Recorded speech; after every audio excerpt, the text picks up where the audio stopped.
Villagehood Australia acknowledges the Ghana people, past, present and future. We acknowledge the culture and that they are the traditional custodians of the land we are podcasting from today. We would also like to acknowledge all First Nations people across the country. Happy listening, everyone. Hello, everyone. I am Dinah Thomasset, the founder of Villagehood Australia. And today I've got the pleasure to have Kelly Barrett with me.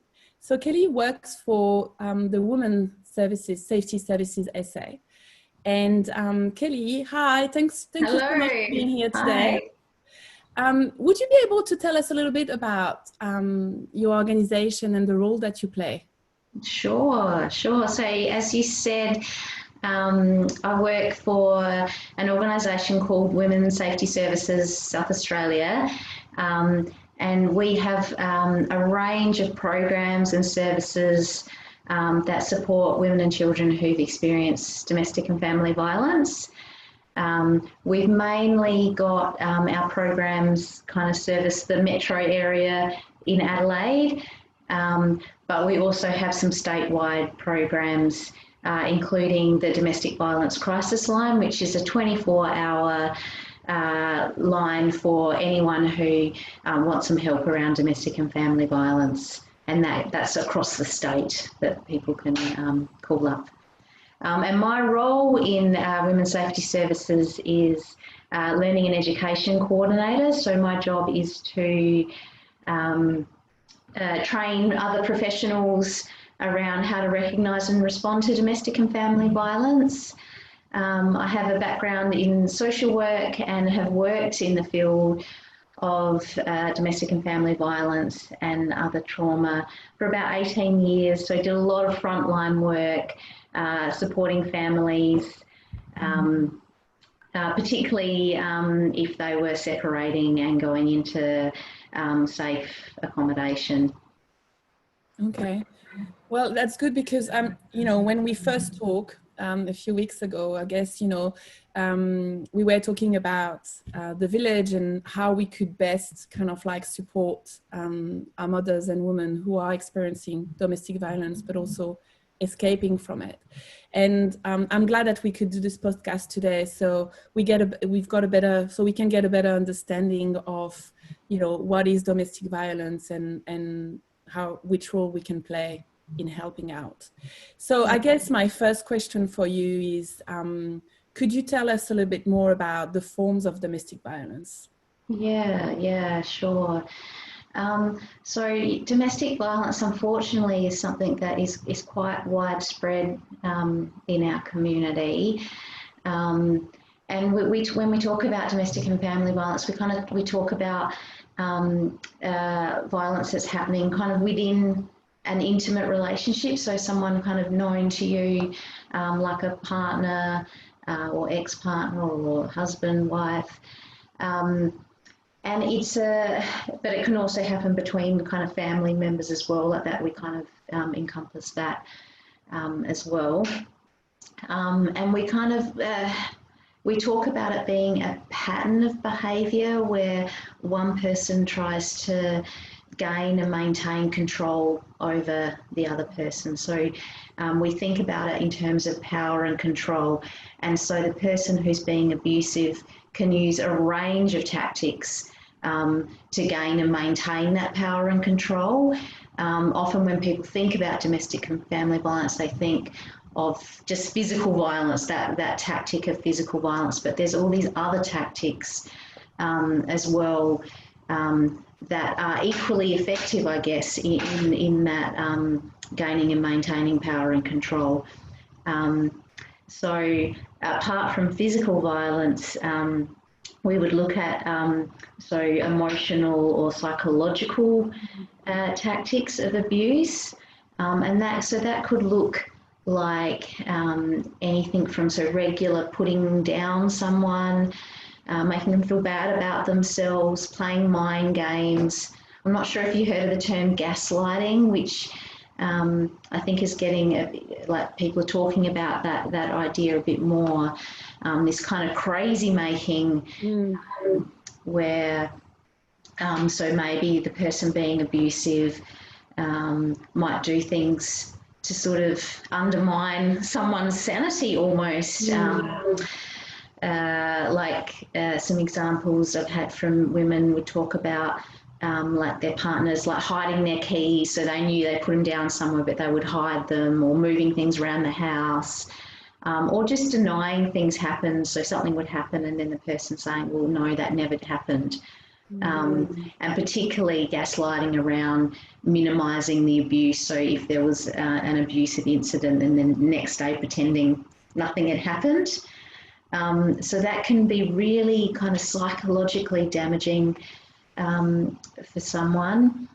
Other tactics we hear a lot about is, I guess we would call kind of social forms of abuse, where the person being abusive would try to sort of limit the person's interaction with their family or friends or supports, so stop them going out, or like really monitor them when they're perhaps away from their partner. So we hear a lot of stories where, the person might be, I don't know, going to work or study or catching up with a friend, and then there's these constant text messages coming through, like checking up, where are you, what are you doing, to the point where it becomes really invasive.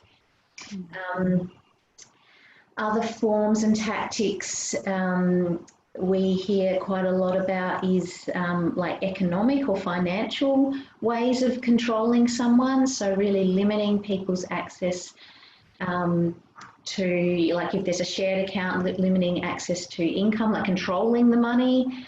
Or it could be sort of more subtle economic forms. Well, it's not really so subtle, but like stopping someone from working or studying, or harassing them at work to the point where they might get fired or, cause problems at work.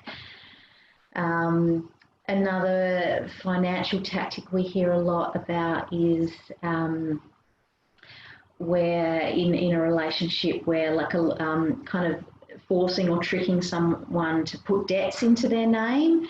But then assets will be like kind of put into the abuser's name, if that makes sense. So if the relationship ends, often people find themselves with a lot of debt, but they're without the asset connected to it, if that makes sense. With the physical violence, it's interesting, like often when people think about physical violence and domestic and family violence, they think of kind of punching, like punching in the face with bruises. So that's a really kind of, it's a bit of a prevalent myth. I don't know, back in the kind of 80s and 90s, you'd see these awful posters, with the battered woman, like you kind of hear this term with the black eye. And so that is often, so people often think that is the only form of physical violence. When I used to do work supporting families, like sometimes I'd be speaking with a woman about her experiences, and I might ask, has your partner ever been, physically hurt you? And often they would say, oh, no, there's never been any physical abuse. But then as they're talking, they might be recalling incidents, and then they'd be describing these incidents of physical abuse but not recognising it. So they might be saying things like, oh yeah, well, my partner was yelling at me lots, and then like he grabbed me by the arm really hard and I had red marks, or he pushed me up against the wall and had his arm across my throat and I couldn't breathe. So describing these really quite intense examples of physical assault, but not recognising it as that, because it wasn't a punch, it wasn't a punch to the face where someone got a bruise. So even with physical abuse, sometimes people don't recognise that there's physical abuse going on in their relationship because it doesn't look like you think it's going to look. And I think that's where often when someone's in an abusive relationship, because there's those myths around about what domestic and family violence looks like, people think, oh, well, no, that's not me, that's not my relationship. They might know that something doesn't feel right, but they don't know how to kind of label it. So it's because it's all those, we use this term coercive control, like all these kind of behaviours that really control someone. What I find really interesting is, you know, I've obviously spoken to a lot of women who've experienced domestic and family violence, and, you know, often the tactics that they talk about that their partners have used are very, very similar. And, you know, almost like these, you know, people have read a book on how to abuse someone, like it's that similar.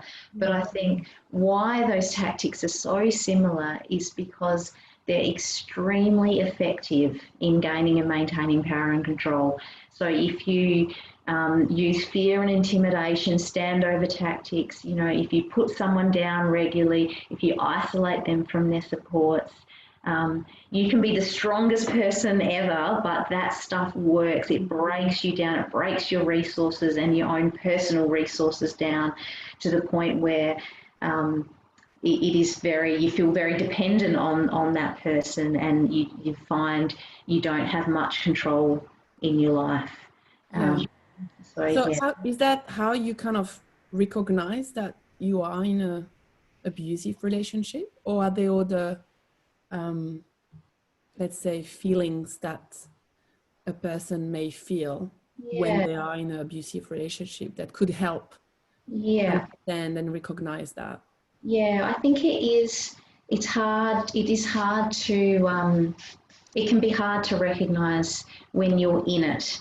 But I kind of encourage people to kind of trust their instincts. Like if something doesn't feel right in their relationships, it's probably because there's something not right. And I guess it's looking at, you know, we sort of would get people to sort of ask themselves, I guess, how they feel around their partner. Like, you know, just scared to disagree with their partner. You know, do they ever feel frightened or scared of their partner? Or to ask themselves, you know, do they find themselves mainly like doing things to please their partner and not themselves? Another thing we hear a lot of is women saying that they really, all their mental space is taken up kind of trying to monitor their partner's moods and because it actually is like almost like a safety strategy, because they feel kind of on edge, like you might hear this term, walking on eggshells, this real like feeling tense around their partner and not sure what's going to happen, feeling really responsible for their partner's moods and behaviour. So if that's how you're feeling in your relationship, like I think it's likely that something is going on, like there's a reason you're feeling that way. And so I guess it's thinking about, you know, does their partner do some of those kind of tactics that I named before, you know, around constantly checking up on you, or really monitoring your movements, doing kind of, I guess, threats or intimidation kind of standover tactics, like if you don't do this, then I'm going to do this. Some women often describe it, like for me, when I hear someone talking about their relationship, they might use words like, it's like having another child in the house, or my partner, you know, throws tantrums. When I hear those words, I'm like, I'm tuned in. I'm thinking this is often, you know, when you start to explore more, it's actually that their partner is, you know, being abusive. But that's often how people will describe it, as like having a child in the house, having tantrums, you know, because often one of the signs of someone being abusive is not taking responsibility for their life, like putting it all on the other person. Like it's never their fault, it's always someone else's fault, the blame. Yes. Yeah, absolutely. And so once you recognize that, what are your options? What do you do? Well, look, most people find like the first step is telling someone about it. One of the things around domestic and family violence is it's often occurs in isolation or in secrecy, like people feel shamed or don't understand, or it's, you know, really hidden by the abuser. It's, you know, kept behind closed doors. So reaching out and talking to someone who you trust is probably the first step. Everyone's situation is different, but I think being able to talk through it and get support is the key. And that could be with like a friend or family member, like someone you trust, or it could be with like a professional service, because there's lots of services specially kind of set up to help people in that situation, because it's understood that sometimes it can be hard to talk with friends or family who may not understand. There's a couple of helplines that people can call 24 hours and can speak with like a trained specialist who can, you know, talk through the person's options and let them know kind of how, you know, what might be, some options for their specific situation. So probably 1-800-RESPECT is our national domestic family violence and sexual assault helpline. That service is it's an amazing service. It's 24 hours, free call, and someone can talk to a trained trauma counsellor. So it's really good if people just want to talk through their situation, you know, and so you can do that at any time. So if you're perhaps in a relationship where if your partner is being quite controlling, like maybe there's a way in the middle of the night, you know, you could sneak to the bathroom and give that service a call and just talk through some things, or if you know, are out of the house at some point, you know, to give them a call. The other line that people could call is the domestic violence crisis line, and that's part of Women's Safety Services, and that's our state-based line, and that service can really talk through like South Australian options, like what resources are available. It's also the way if someone was wanting to separate from their relationship and didn't have anywhere safe to stay, that's where that service can help them connect with a safe place to stay.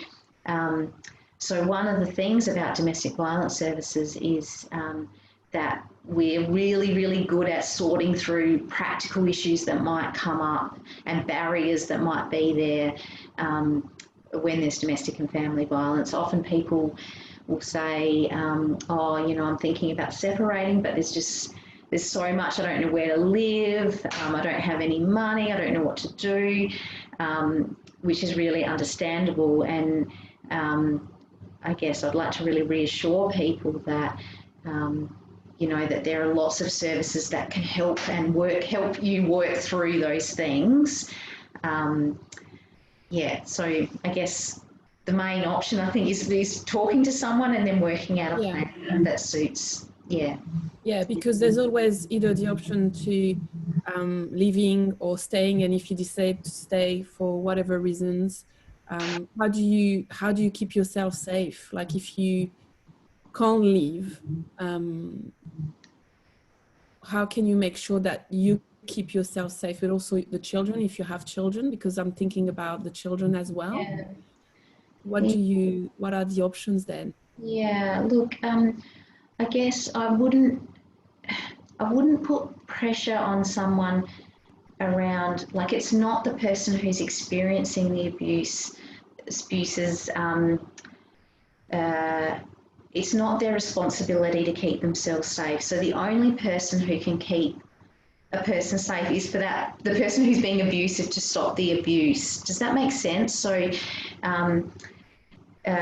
you know, a person can be doing everything possible, but if that person is their partner or ex-partner is still being abusive, then they're not going to be safe, if that makes sense. So we try not to kind of put pressure on people around, you know, these are the things you have to do to keep safe, but we do talk about thinking about ways that you could protect yourself. But we understand as well, if you're in a domestic and family violence situation, you're dealing with a lot. I've just lost you, Dinah.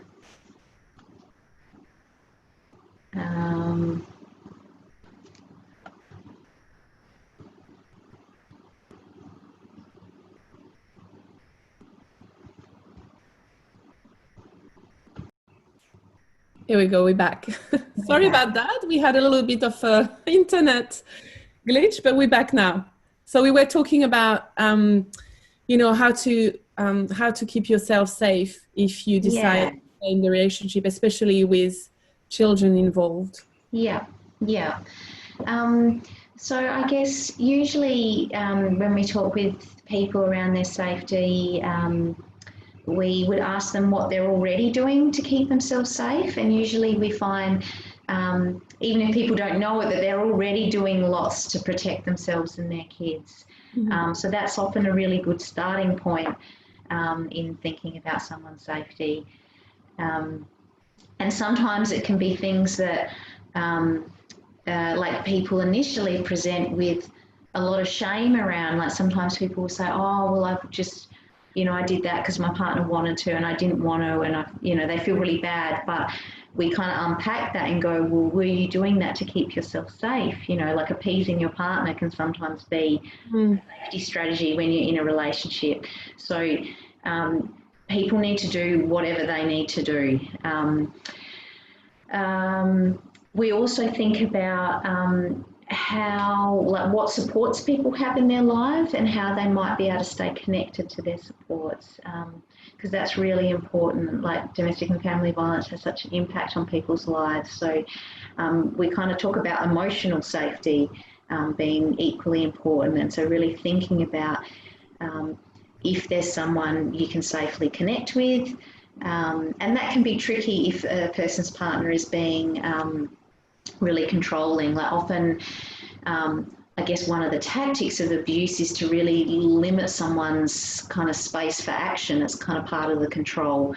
But if there's a way to be able to kind of reach out, like, so for example, like an organisation like yours, Dinah, like the Villagehood, where you know, someone could go to yoga class, and maybe that's something that's seen as less threatening, like it's, you know, that maybe, you know, I'm just going to a mum's group, but that's a really great way where you can kind of meet other people and also have access to something like a phone or a safe computer if you kind of needed to kind of connect outside of the house. So supports we really kind of think of, and then we kind of would encourage people to think about how they might be able to get help if they need it. So thinking about, I guess, worst case scenarios, and thinking about the person who is being abusive, whether it's, you know, if it's your partner, say, like, what are their patterns of behaviour? Like, are there times where it's worse? And then thinking about a bit of a plan for that, like it could be around, you know, if your physical safety was at risk, you know, how you might call for help. Like, would you call the police, and how you might do that, or how you might leave the house.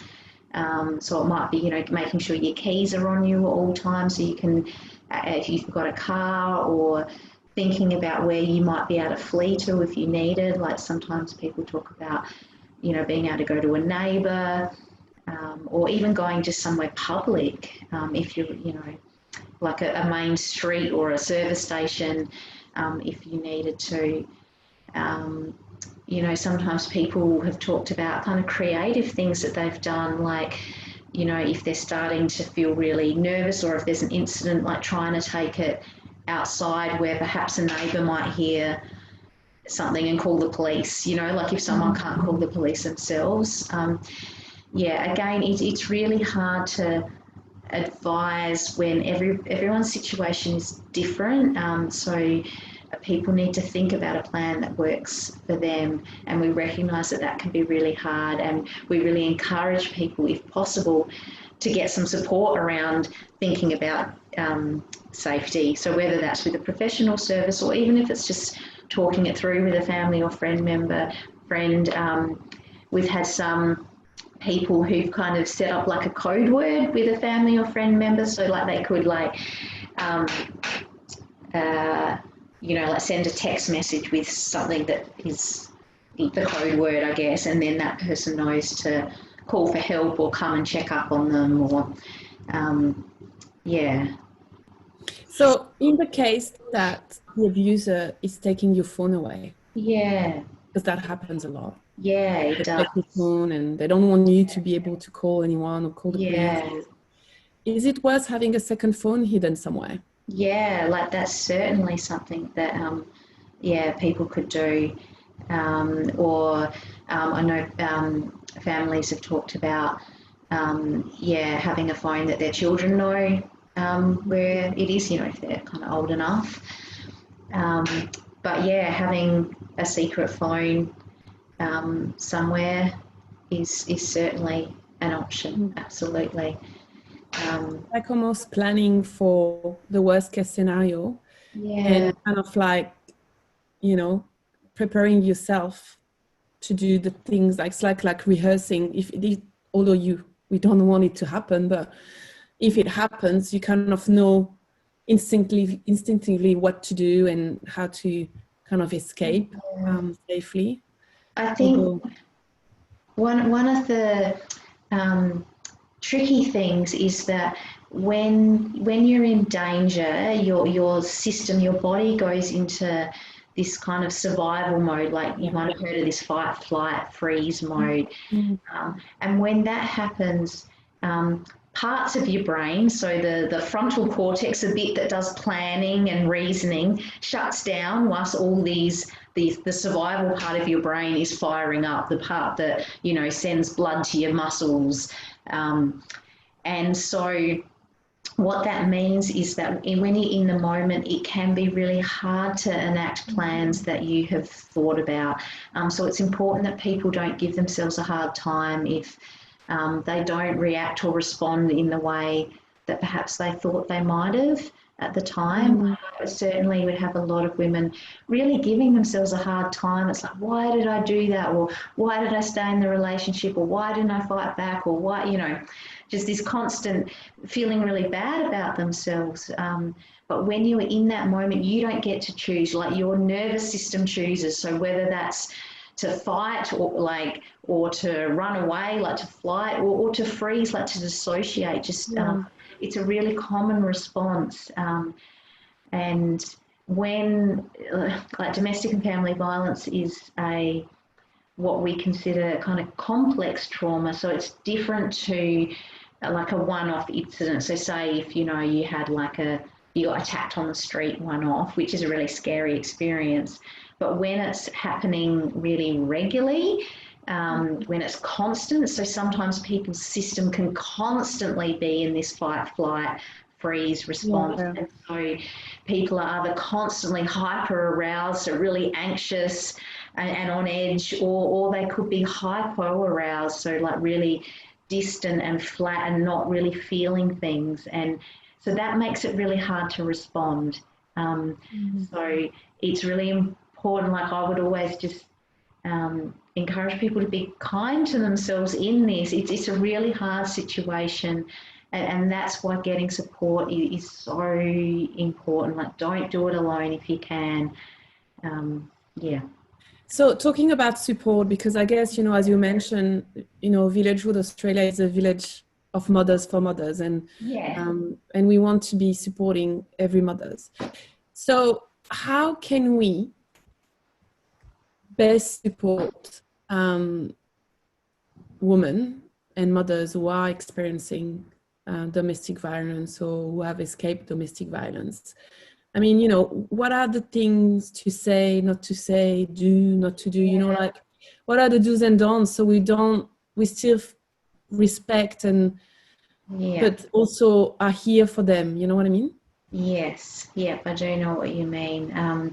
And, you know, I think I get this question a lot in training, and like often people feel worried about someone, like they suspect something's going on, but then don't really know how to have the conversation and don't know how to kind of approach it. And I think you've kind of hit the nail on the head in terms of it's really important that we approach it sensitively, and that we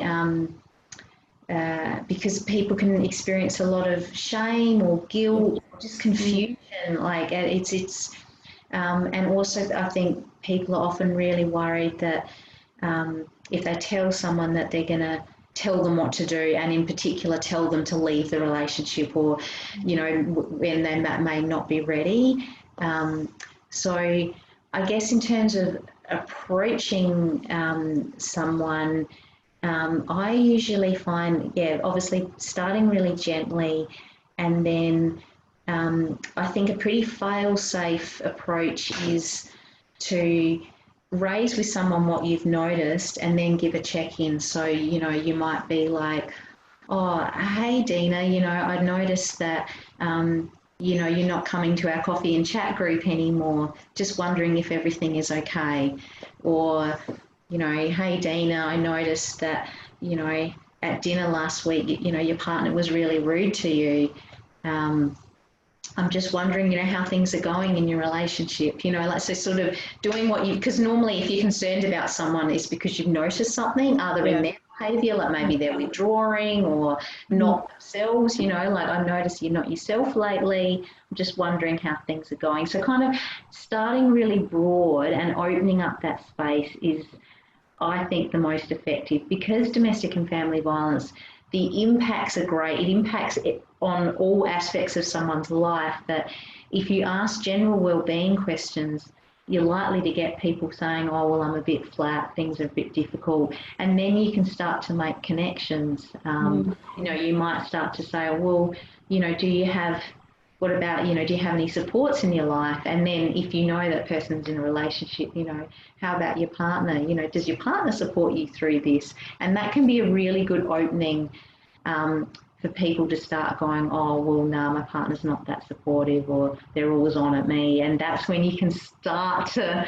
kind of get in, if that makes sense. So, but it's definitely approaching it gently and not saying, oh, I think you're in domestic and family violence. Like, I just think people aren't ready to hear that. But that would be a bit too direct, wouldn't it? Yeah, a little bit too direct. So it's being a bit gentle. And then if people do start to open up, is to really make sure, I guess, you're empathising with someone, you know, and that could be like, I guess my like golden rule of empathising is just to sort of, you know, put out there what the person might be feeling and then check in. So I might be like, oh, Dinah, that sounds really difficult. Has it been difficult for you? You know, like, so, or, oh, Dinah, that sounds really scary. Was it, you know, were you scared? You know, is a really kind of easy way to kind of keep the conversation going and kind of really show that you know, might understand what someone is going through. And I guess, you know, for what I'm thinking is, if someone is not ready to talk, it doesn't mean that we can't keep checking in. Yes, definitely. But maybe one day they'll be ready to talk and we'll be there to listen. Sometimes we can't force the conversation to happen because, you know, for any subject anyway, but it's important to keep checking in. I agree. And I think so, rather than push the person or get angry at the person, is to be like, oh, you know, well, I'm here for you if you ever want to talk. And then, you know, as you said, following that up, checking in, it's really important, because I guess one of the key tactics of domestic and family violence is isolation. So knowing that someone's there is really important. And one of the things that I would hear a lot of from women is they would share that their supports would tell them, like, they weren't being very supportive, and would say basically, like, if you don't do this, then I won't be your friend, or, you know, like, so their support was contingent on the choices that person was making. So we really don't want to do that. We want to let people know that we'll be there for them no matter what decisions they make, and really keep those lines of communication open. It's really important. So also one thing that I've heard is that sometimes, you know, as you said, some women won't say anything because they feel ashamed and embarrassed, but also they're worried that they won't be believed. Yes, definitely. Yeah. So I guess from you know, a supportive side, I guess we should never question it. Yes. Yeah. And not judging and believing and not telling them what to do, of course. Yeah. We always have that kind Unless of, they ask for advice, of course, you know. Yeah, we do listen, believe, and validate. So really kind of take the time to listen. Don't jump in, like just let someone tell their story. Really believe what someone is saying. And we can convey that through a range of things. Like one of the things to avoid doing is asking why questions, like, well, why did you do that? Or why did you do that? Like that can really make people not feel like they're being judged, I guess. And I'm usually like because it's when someone's talking about domestic and family violence, you know, often people feel really distressed. And it can be hard to hear things. So because you're so consumed with your own internal world and upset, you know, when big feelings are around, it's hard to focus on the outside world. So when I'm supporting someone, I try and be really, really clear in my messaging. So literally saying, I believe you.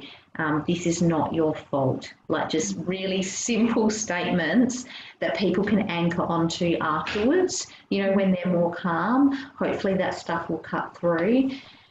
So you don't have to do anything fancy. It's really just being clear with someone. You know, thank you for sharing that. I know that must have been hard. You know, this is not your fault. I really want to help you. Yeah. And I guess we need to remember as well that they are under a lot of pressure. Yeah. And as you said, you know, we can't put condition to our support because it's adding even. But also remember that that's not their fault and it's the abuser that is responsible for all of this. Yeah. So we need to shift the pressure from her to the abuser because it's not her fault. And I guess sometimes because we want to help, we kind of like, come on, do something. Like, I can see you drowning. I can see he's abusing you. And why are you not doing this? And because we worry, and it's somehow like a natural response, but it's not helping. No, we have to really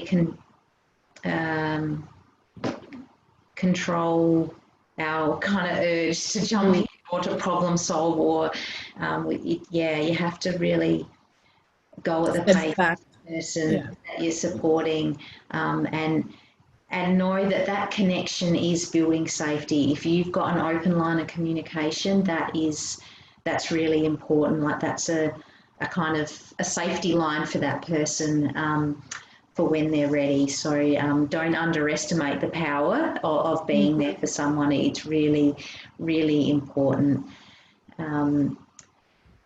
I guess the other thing we think about as well is just that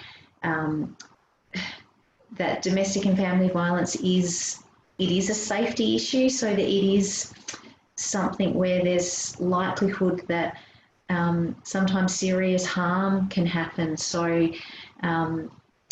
if possible, if someone is talking about their experiences, to kind of like we talked about before, like get them to think a bit about their safety, and that could be you know, like offering to be that person who has the code word, or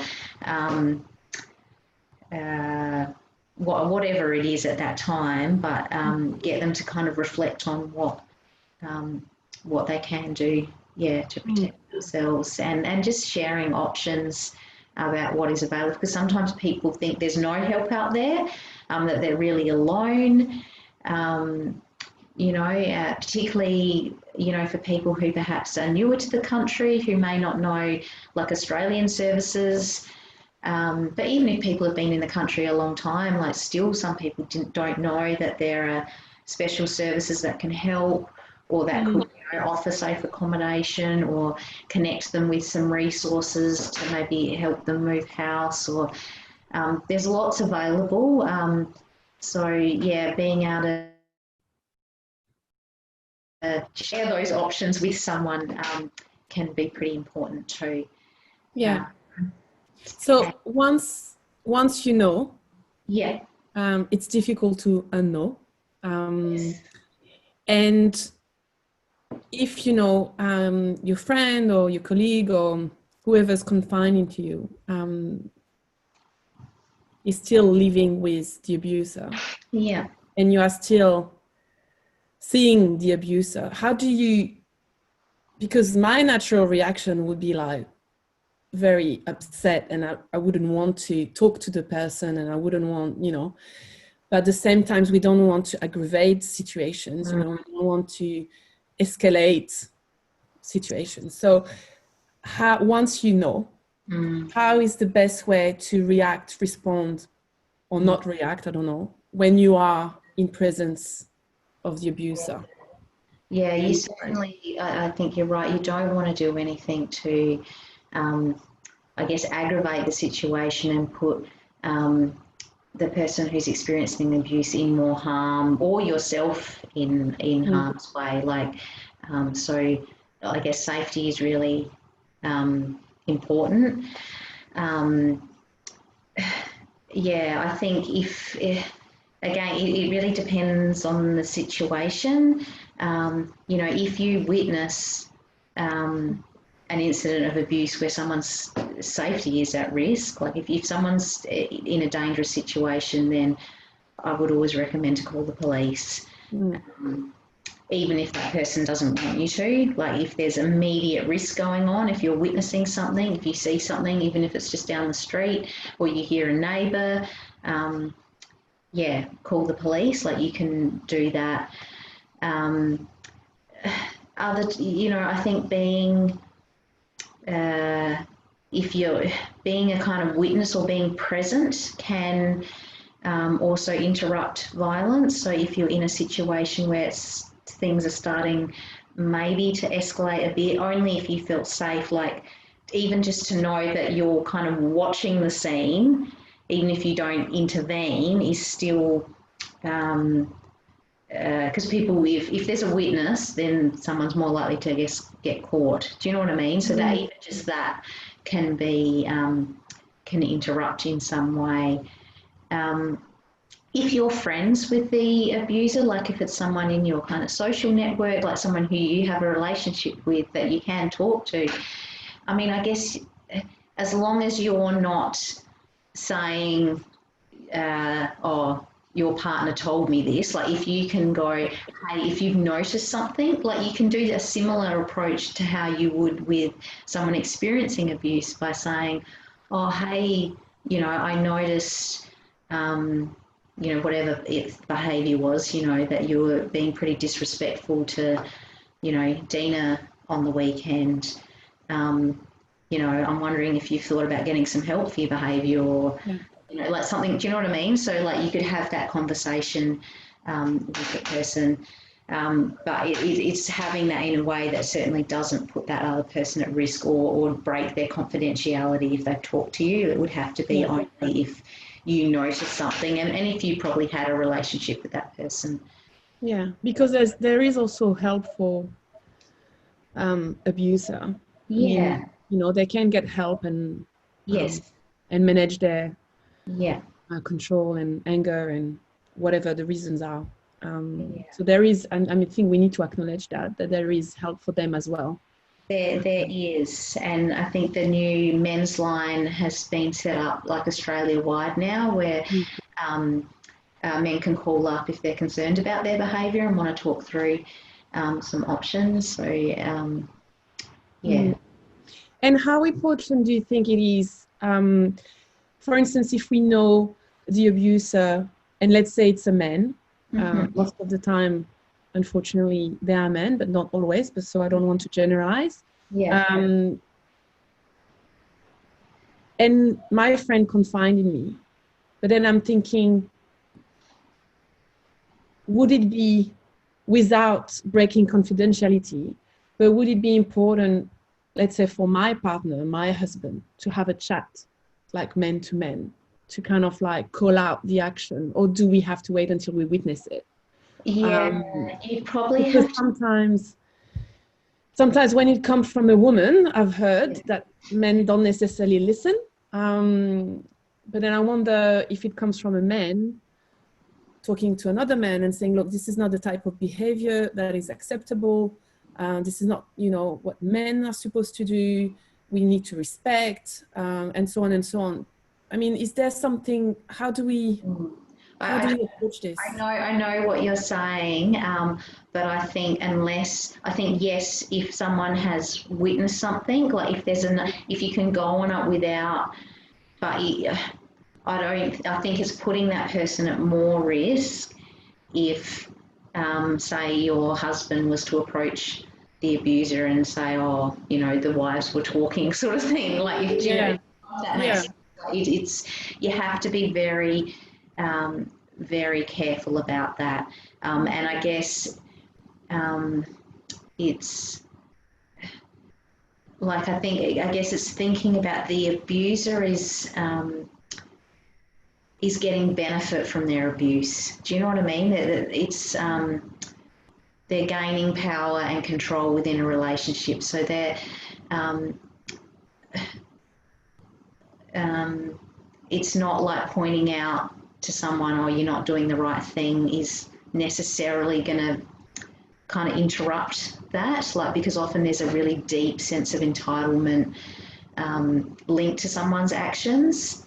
But I think where there's opportunity to do it safely, it's very important. Like, it's very important to hold people who are abusive accountable in some way. It's just how we do that doesn't put the person who's experiencing abuse at further risk. So it is really tricky, definitely. Yeah. And so, in a situation where your friend is escaping the relationship and hiding in your house. Yeah. Can happen with the children or without the children. Yeah. How do you and the abuser may know that she's hiding here.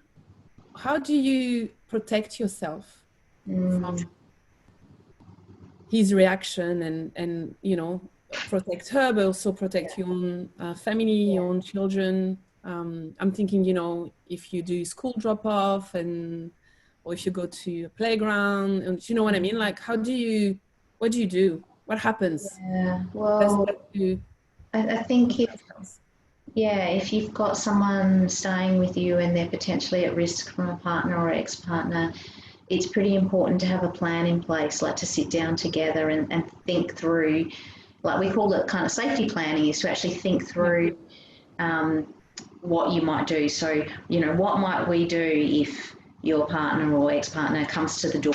Like, what are we going to do? So let's think about this now so that we kind of have a plan in place before it happens. And of course, it's hard to plan for everything, but where possible. Especially when children are involved and are potentially going to open the door without you having time to say, don't open the door type of thing. I'm thinking, Yeah. So with separation, like, that's a really high risk time. Like, someone's risk goes up. So we need to be extra careful in that time. Of course, again, every situation's different. I'm never going to tell someone what to do. But if it was me, and if I was supporting someone who was staying at my house, I would probably be pretty clear that if the abuser came to the house, that I would call the police. Like, that I would just, because it's such a high risk time, it's even if the abuser was at the door saying, oh, I'm sorry, I just want to talk, I wouldn't open the door and I would call the police, because of the chance that it could escalate is so great in that time. And I really want people to be aware that they can call the police even if there hasn't been a specific offence. So, standing at someone's door is not a criminal offence, but if there's a history of domestic and family violence and the person feels frightened, you can absolutely call the police and say, explain the situation. I've just separated, my partner's come to the door, I'm feeling frightened, please attend. that's, I guess I would really recommend that. And then it is thinking through plans about, you know, exactly what you said about how you might safely do, you know, drop off at the kids' school. Like there might be a whole lot of planning around that. It really does depend on the individual situation and the types of violence the person is perpetrating in terms of what sort of strategy you'd need to put in place. But definitely thinking about coming and going from the house is really important. Some people think about, you know, if they've separated, like ways that their partner might be able to track them down. So thinking about, oh, does my partner know that I always go to Pilates on a Monday afternoon or something? Do you know what I mean? And so thinking, changing the routine, changing routines if possible. Just and the tracker on the phone. Check the tracker. Definitely tech safety stuff. Going through that, there's some really great resources on the web. Wesnet have some really good resources. Around sort of like doing almost like a tech audit, like they'll kind of talk you through those things because, you know, like you're turning off your location devices, thinking about when you post to social media, like are there things that might identify you? So there's certainly, you know, things you can think about. But again, it's also a really stressful time and, you know, it's hard. It's a really hard time. Yeah. I was going to say, is it safe to say, but is it okay to say that if your friend decide to come to your house, then it's also your responsibility to make sure that everyone in that house is safe? So even though you want to do the right thing by your friends, you need to also do the right thing by your own family. So I think there needs to be an agreement that, okay, now we are together in this. That means that we need to make some decisions together to protect everyone in this house. Yeah, for sure. Fair to say. Definitely, I think everyone's safety is important, and like I think definitely if I had someone staying at my house, I would have a really clear conversation around how to manage their safety, your own safety, and if you had some bottom lines, like I think that would be okay. Like if I had someone staying with me, I probably would have a bottom line around, I would call the police if your partner came to the clear. It's important just to be clear.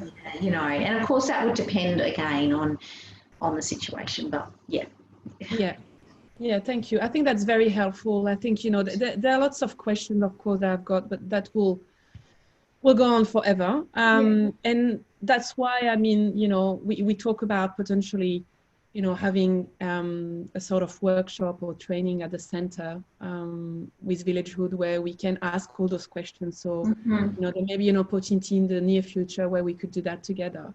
Because I know that there are heaps of questions. And as you said, every story is different. Every experience of domestic violence is different.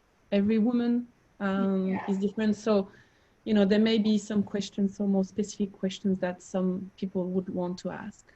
And there will be an opportunity for that. Thanks for having me, Tina. Thank you so much for your time.